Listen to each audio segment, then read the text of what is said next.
We are refocusing government spending while taking great care not to reduce the services and direct support that Canadians rely on. It's a budget that's meant to help with the cost of living while also giving a jolt to the green economy. Budget 2023 includes that rumored grocery rebate and a path towards national dental care.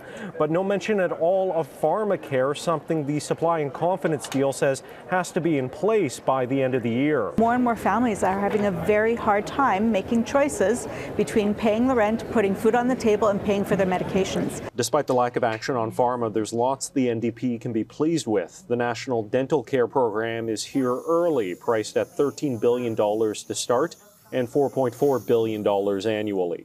Senior government officials say that's about $7 billion more than they first budgeted for. The finance minister promised fiscal restraint, but it's hard to see where.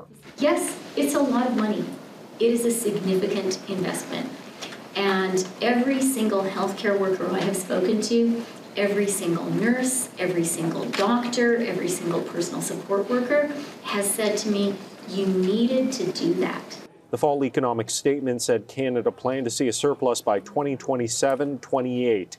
But the budget now projects a $14 billion shortfall that year. You know, it's really unfortunate because a balanced budget really does matter. A balanced budget would mean less debt onto the backs of future Canadians. To complement America's Inflation Reduction Act, billions in refundable tax credits for the green economy, worth 30% of the cost of investments in new machinery and equipment used for things like processing critical minerals or manufacturing zero-emissions vehicles and batteries.